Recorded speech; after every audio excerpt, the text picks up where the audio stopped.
For those of you that do not know me, my name is Kevin Byrne. I am your Putnam County Executive, and we are in one of our beautiful friendship centers that is managed by our Office of Senior Resources. And earlier last month in March, I presented my State of the County, which is something that is mandated of me within our county charter, to present to the legislature and to the public all the great work that Putnam County is doing and report on the financial strength of Putnam County government. I also use this as an opportunity to message out to the public, to the people of Putnam County, all the great work that we're doing, but also perhaps learn a little bit, get to answer questions from our residents, and what better place than to speak to our seniors who are part of, obviously, are the fabric of this community. And, speaking before this audience at our senior center, just very fitting.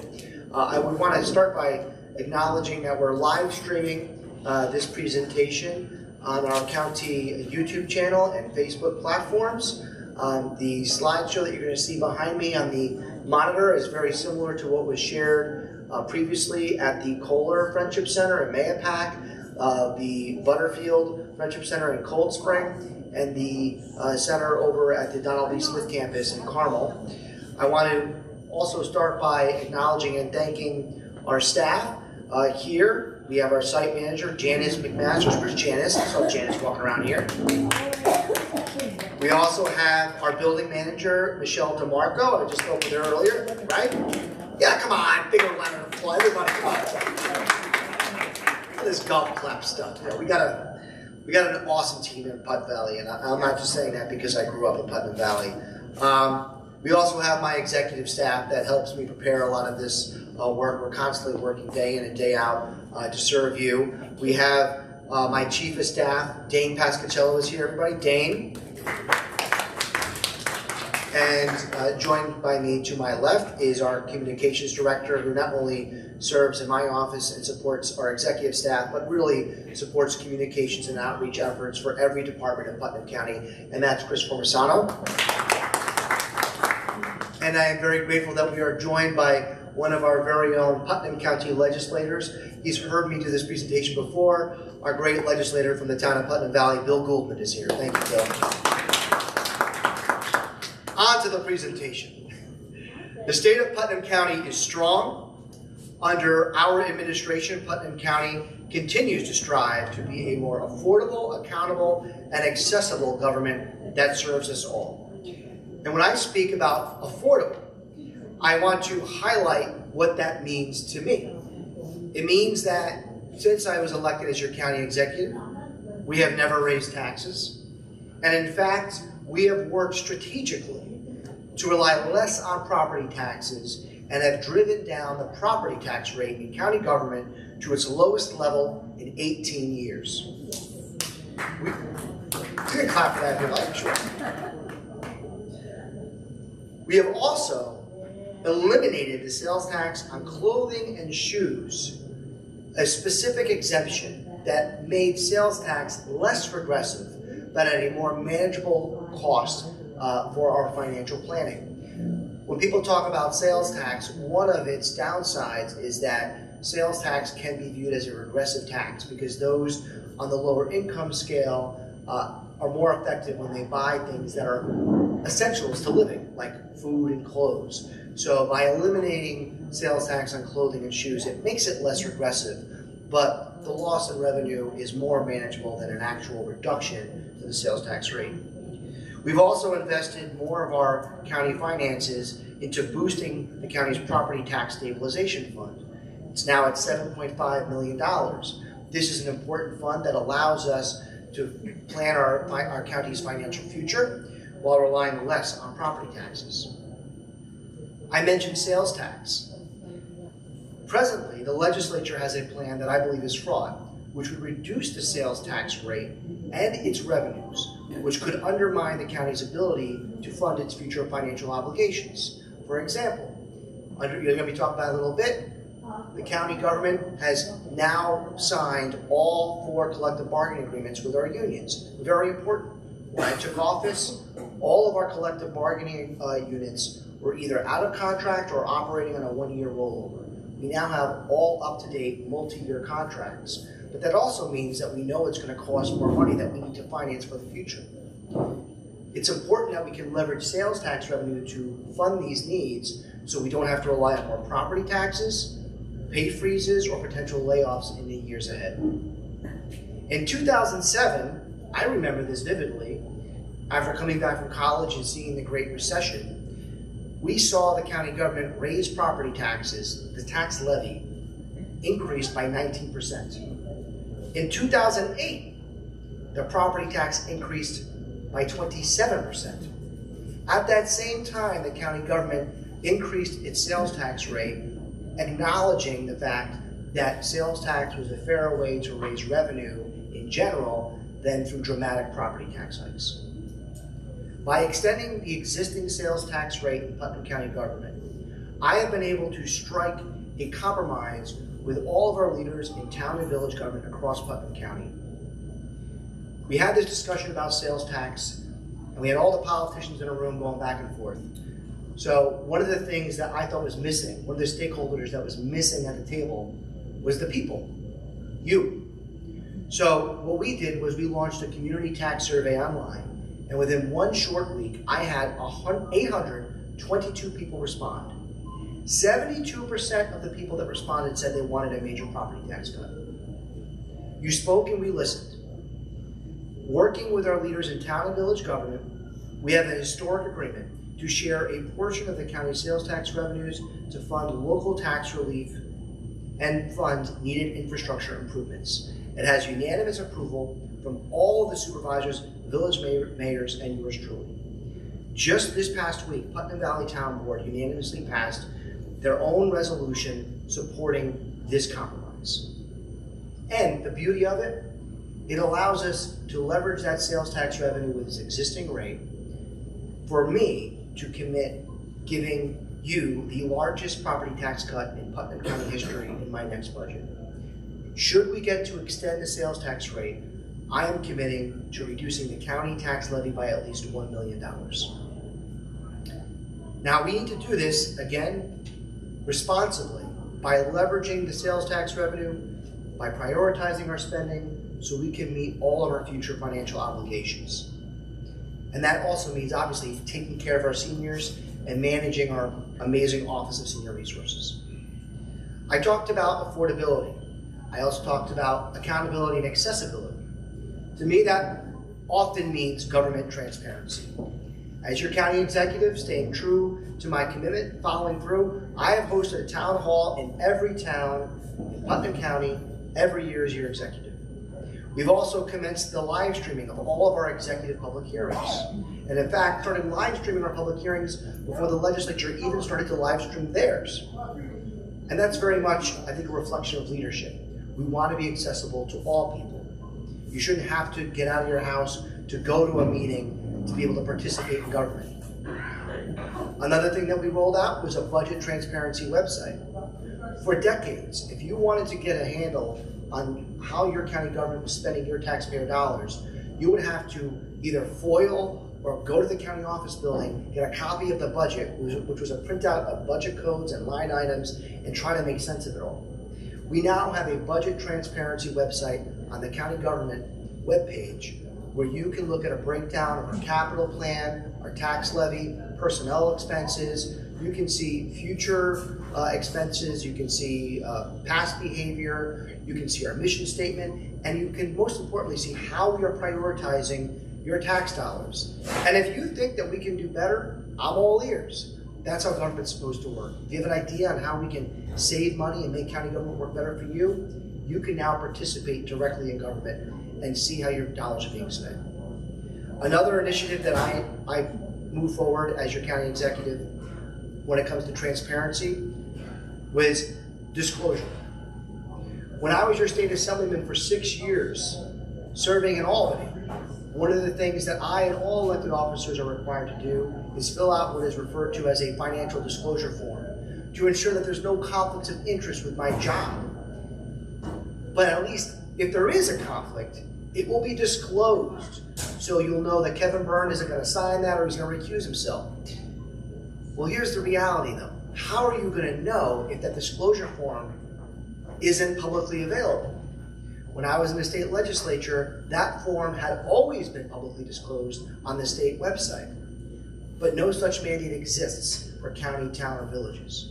So of my own volition, my financial disclosure form is posted conspicuously on the county government website for all to see, and I encourage all other elected officers to do the same.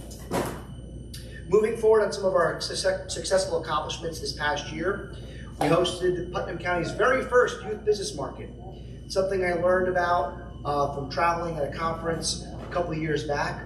Many of you may have read news reports about this. It's about 3 years ago. You had children's lemonade stands getting shut down over in Texas and upstate New York. Anyone remember hearing about that? It was basically because of really ridiculous things. They didn't have a health department permit. We were talking about like 8-year-olds that are trying to sell lemonade, at the curb. They didn't have a health permit, they weren't collecting sales tax, and a bunch of other bureaucratic nonsense. We should be encouraging children entrepreneurship, not penalizing them. One of the interesting approaches and responses that I saw in other states was they were rolling out children's entrepreneur markets. And in Putnam County, we said, no one's doing it in New York, why not lead by example and bring that here? And that's exactly what we did. Working with the Youth Bureau, working with our tourism department, health department, parks division, we hosted our first business market. We had 600 visitors coming from the 5 boroughs, coming from Connecticut, Orange, Dutchess. We had over 70 youth vendors. It was a tremendous success. One of the best, you would think they're all selling lemonade, they're not. Children were selling 3D printed items, Pokemon cards, they were selling baked goods. We had one child, I bring this up all the time. Who here knows how to solve a Rubik's Cube? I don't. It would be awful. You'd be seeing me working on it all day long. We had a child, he must have been 11 or 12 years old. He solved it in less than a minute. But that's not how he was making a buck. He hand wrote out a cheat sheet to teach you how to solve a Rubik's Cube and was selling it for $1. I mean, really impressive stuff. So we're doing that again this year. It's going to be kicked off on Sunday, June 8th at Tilly Foster Farm, and we hope to eclipse last year's numbers with vendors and attendees. You can learn more at putnamcountyny.gov/YBM. Another major accomplishment was the completion renovation of Putnam County's new state-of-the-art fire and EMS training facility. Those of you that know me, I spent 10 years volunteering in the fire service. I was over at the Kent Fire Department. I spent many years volunteering in the Putnam Valley Ambulance Corps when I lived in Putnam Valley. This is one of those things that county government has provided as a service, but we're not mandated to. These local agencies in our towns and villages, they provide essential service. It's at the local level, but they don't have a massive training facility. They really need to rely on the county government to provide that service. And we've had this facility for a long time, but the fire tower has not been used in over 10 years. The burn building where our interior firefighters go into had the panels being repaired on and off for the better part of a decade. Patchwork, $50,000 here, $100,000 there. No real sustainable solution or improvement. We put our shoulder to the wheel, committed over $1.3 million to build a brand new state-of-the-art fire and EMS training facility. And earlier this year, it was completed. We plan to cut the ribbon and open it up for our local volunteer fire departments in the coming weeks. And I want to thank all of our amazing first responders who have made use of this already. You can see there, it's already a state-of-the-art system. We use a company called Draeger that's been able to use this modular system. The real cool thing is, it's not just Putnam County. We now have other states. People from Pennsylvania and Connecticut have called up Putnam County's Bureau of Emergency Services to learn about what we have done right here. I mean, that's an amazing accomplishment, and it's going to make people safer. I mean, right now, we got people from Westchester and Dutchess that want to come to our facility, little old Putnam County. Truly special. Another big project that many of you are familiar with is that long, windy road in Putnam Valley called Peekskill Hollow Road. How many of you have traveled on Peekskill Hollow Road? How many of you were upset over the last several years about the road being ripped open and the incomplete bridge work. I'm with you. When I took office, I was already in the state assembly, so I was very familiar with this project. But when I took office, the prior contractor had already walked off the job and no one was doing any work. We inherited, quite frankly, a mess. But staying true to my word, I hosted a town hall forum where we could listen to the public, bring in all the stakeholders. We got a new bid, a new contractor, brought the engineer, our DPW, our emergency services, all to the table where we could appropriately set expectations and let people know how we were going to fix this mess. And I'm proud to say that anyone that's traveled over it now, they know that the final bridge work has been completed. They're going to have the final phase, which includes basic things like landscaping and the full removal of all that equipment before Mother's Day. So we're making major progress, and I definitely want to thank all the men and women who came together to get that done. Our Department of Public Works has been very busy, not just on Peekskill Hollow Road, but they're working on drainage issues on Oscawana Road with some of the final work looking to be done as soon as this week. We've been working with our partners at the town government to make sure that we could use the appropriate level of federal ARPA dollars and general fund money from Putnam County to support improvements to Winona Road stormwater project, as well as there's actually over $500,000 that were pumped in to support the town to support the Parks and Recreation Department's camp. So lots of important partnerships with the county and the town governments. I mentioned our important progress on the union contracts. That's important for our workforce. We have amazing dedicated employees, but they need to know what they can rely on to support their families. And as taxpayers, we need to know what it's going to cost. So having all 4 collective bargaining units with multi-year contracts that are fair to them and to taxpayers, very important. I talked about accessibility earlier. When I also talk about accessibility, I often incite or I lean on an initiative that we call Think Differently. Has anyone here heard of Think Differently before? Think Differently is really a call to action that started in Dutchess County from my friend.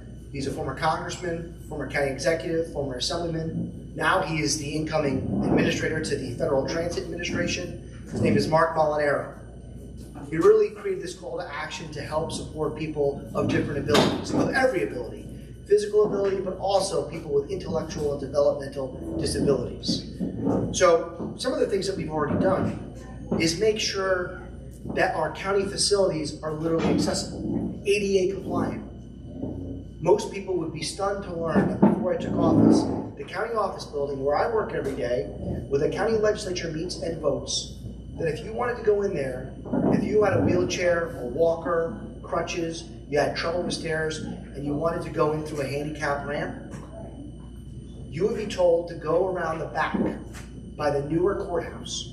You have to hit a buzz button to get buzzed in by the sheriff's office upstairs, go in through the basement, past a maintenance closet, and go into an elevator to finally get up to the 3rd floor. Not exactly a welcoming environment. We now have a new, fully accessible ADA ramp at the main entrance, an ADA door, and a fully handy-capable bathroom on the ground floor for anyone that wants to use it. I think those are kind of basic accomplishments. Some people might think that's low-hanging fruit, but the reality is, for the people that affects, it's a very big deal. Another big accomplishment that we have on Think Differently is our pre-K campus. Most people don't realize this, but in county government, we have the mandated responsibility of providing early intervention and special preschool education services for children that are age 1 to 5 years old. So that's not the school district necessarily, that's county government. These are children with special needs. And those that are from 3 years old to 5 years old, because we don't have those services in Putnam County, your county government is using your tax dollars to send these children outside of the county, some places as far as Ossining, to get services. That means children who are 3 years old, some of them are waiting on a bus for over an hour to get the support they need. That is not only an unfair option for those children and those families, but it also costs you a lot of money. Think about all the dollars that we're pumping in with those transportation costs. So this administration, my administration, has proposed to the legislature a brand new Think Differently pre-K center in the town of Patterson. In partnership with a nonprofit called CBS, we are looking to partner with our school districts where we will provide a centralized location in Putnam County for these children. This will provide a more centralized location, teach these children in Putnam County. It will cut down on transportation times. It will provide a better educational experience, and it has the potential of saving taxpayers at least $1 million. We got sign-on by the town of Patterson. We got sign-on that we're still doing some finishing touches with the CBS, and we're very much working with the school districts and the legislature. I can't do it on my own. I need their help, and I need your help to push it through. As far as services for our seniors, our Office of Senior Resources has been doing rolling out all sorts of new programming. I was just talking about your trip to Dublin, which was amazing, the virtual tour. I hear that you got one in May to Paris for those that are participating. Exciting stuff. But we're also leveraging partnerships with our Youth Council and the Youth Bureau to bring in the senior program with the Sheriff's Office, teaching our seniors about new tools and new ways to engage with their family and friends. Standing up for our veterans and military heroes, also something very passionate for our people of Putnam County. We're supported by Assemblyman Metzlater, who represents Putnam Valley. We got a state grant to help us fund the brand new Veterans Museum at our county park located in the town of Kent. That grant is valued at $50,000. Our goal is to finish the actual facility in time for Veterans Day, and then have it, for Veterans Day and Memorial Day. So we'll be able to roll that out this year, and then have more exhibits next year to celebrate the 250th anniversary of American independence. We've had some exciting accomplishments on economic development in the county. Ace Endico, which is located in Southeast, has become the county's largest private sector employer and completed a new multi-million-dollar, 60,000 square foot expansion. The Magazzino Modern Italian Art Gallery finished its expansion. It's a beautiful, massive facility in the town of Garrison. Lesser Evil Popcorn, interesting name, but it's basically a healthy snack company. It seemingly is being acquired by Hershey, which is a very big company over in Pennsylvania. They're going to be a tenant at the distribution center in Southeast. And Brewster Yards is another youth recreational facility, private company that's looking to expand its presence in Putnam County. We've made a lot of progress also on farming and agriculture. It's made some headlines recently. A lot of different debate and disagreement within the legislature and the Farming and Agricultural Protection Board. One of the things I committed to the people of Putnam County and those interested in farming is that you listen to stakeholders. I would host a roundtable, and we did that on March 21st. It wasn't just me and a bunch of farmers or politicians. I brought in the New York Farm Bureau. I brought in experts from Dutchess County, Westchester County.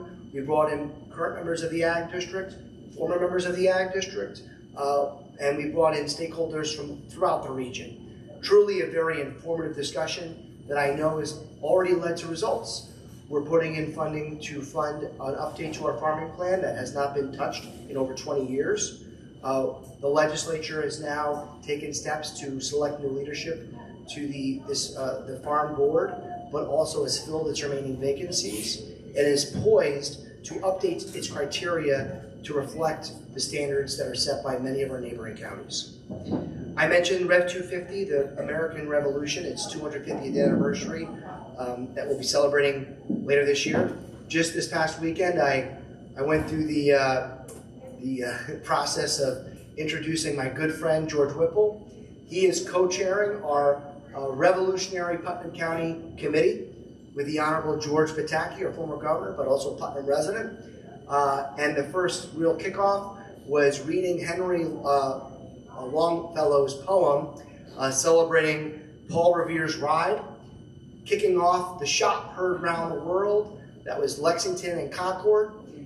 Really, that's the start of American independence, not the Declaration of Independence, but the start of the military engagements.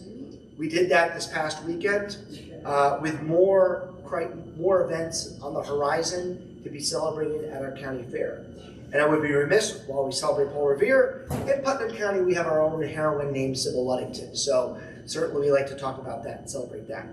I could go on and on about our remarkable work and the nearly 700 employees that conduct business at the 27 departments or divisions of Putnam County government, but then I would be going on much, much longer. Thankfully, this administration, as part of our transparency agenda, has instituted the practice that we post online all of the department's annual reports. So all of you can see them to learn about what these people are doing to better serve you. They are submitted by our departments as well as our nonprofit partners, each of them funded by county taxation. Now, Putnam County, I always say, consists of many different people with many differing opinions and ideas on how best to govern, and the governing bodies are often a reflection of that. My administration continues to believe that people with different ideas, views, and backgrounds always have an opportunity to work together to achieve a common goal. Today, you've heard some successes and goals of my administration, but none would be possible without your support. I believe we can pass the largest property tax cut in Putnam County history. We can lower the cost of living for everyone, care for and support our most vulnerable residents, and build on our victories to invite a better, more prosperous tomorrow. There is only one Putnam, one New York, one America. Let us then continue this important work together. I thank you, and with that, I will do my best to answer any questions that you may have. I do not want to stop to prevent you to get food. I do think we're having some problems with the microphone, and we have a wireless mic here. For those that want to ask questions, we don't have a sign-up sheet. What I will ask you is raise your hand, so long as everyone's behaving courteous to everyone here. I'm going to have Chris or someone try to go to you with the microphone to let you ask questions. That should be plugged in. And all I ask is you say your name, where you're from, and then I'll do my best to answer your question. So with that, Chris is going to try to fix this. I just happened.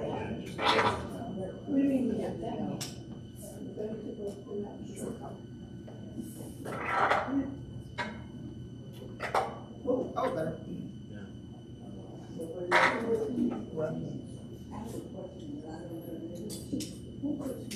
Check.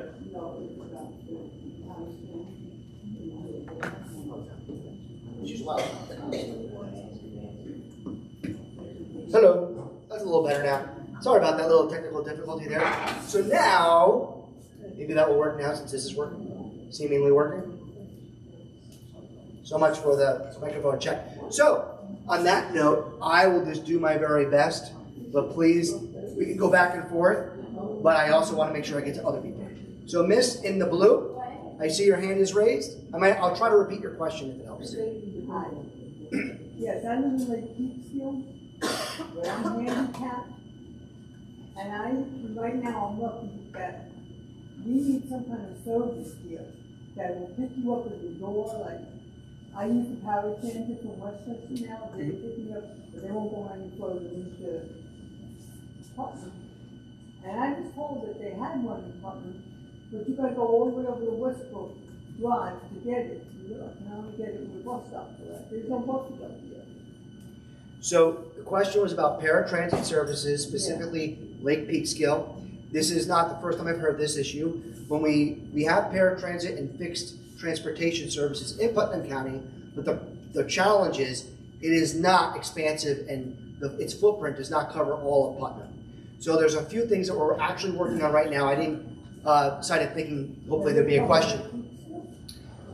No, I don't believe that's in the route. I have to look at the actual route. I don't think it's specific to Peekskill. But there's a few things we're working on right now to enhance that service. So one, right now, is we're looking to fund a transportation study so we can best identify those gaps and opportunities for improvements. That's the first thing we need to do. It's for transportation services in general, but it includes paratransit services.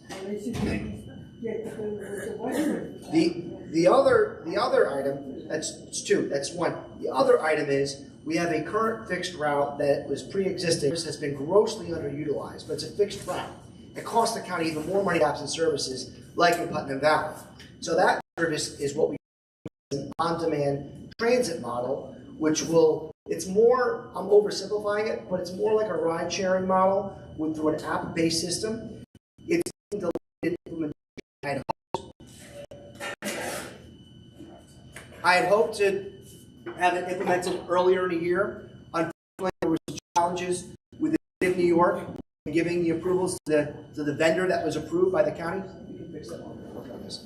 But we are hopefully implemented. So if then we have actual data to support its expansion to help plug some of those gaps in services. That's very much my goal.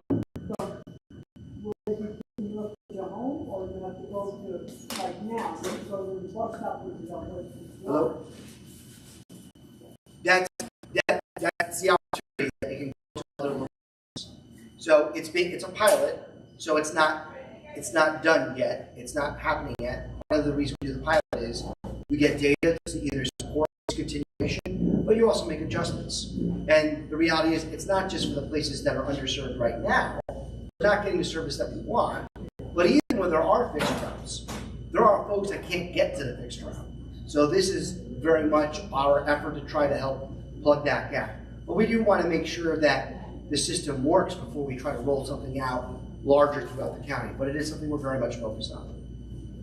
This is seemingly now working better. Thank you, Chris, for workshopping that through, troubleshooting that. Thank you. Other questions, please. I know I've been going on and on, but you ask questions, I'll do my very best to answer. You got me.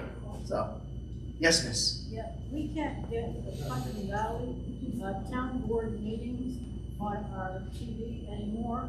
We live on Barber Street near the Taconic Parkway, and we always used to listen to the board meetings, but now we have Optimum, and they don't carry it. And it's good to know what's going on in Putnam Valley, but well, I completely agree with you, ma'am. Just as a generality, I think accessibility to government is extremely important.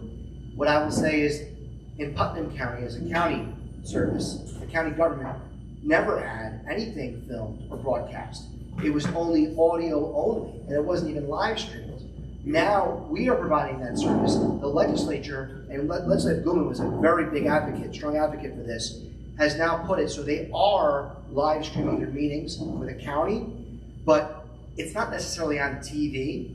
What it is, it's on the county website. It's online. I do know that the Putnam Valley Town Board meetings are also online. So if I can't speak to Optum. Obviously, it's a private cable company, but there are multiple avenues to be able to watch it.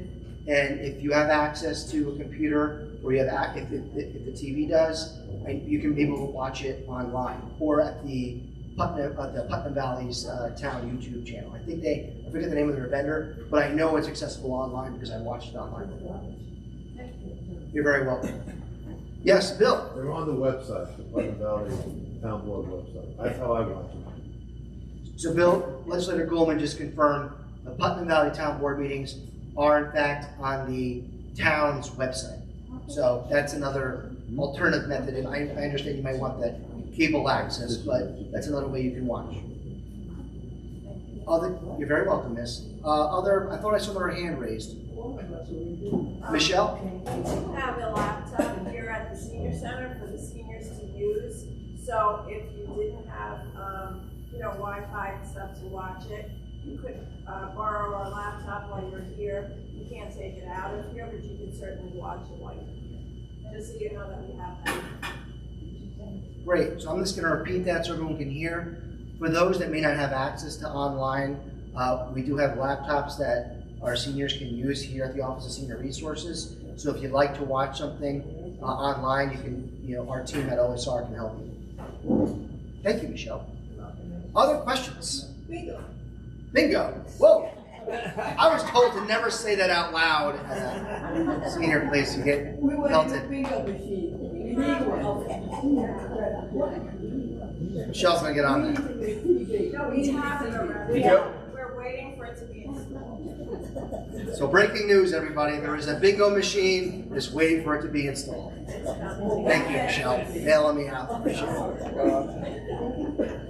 Everybody, you have been such gracious hosts and in a lovely audience. I am going to stick around. You don't have to ask me questions here, but if you want one-on-one to ask a question, just know that it is an honor and privilege to serve you all. We have an amazing team that's working day in and day out to serve you. So thank you, and just enjoy the rest of your lovely afternoon, and enjoy this beautiful weather.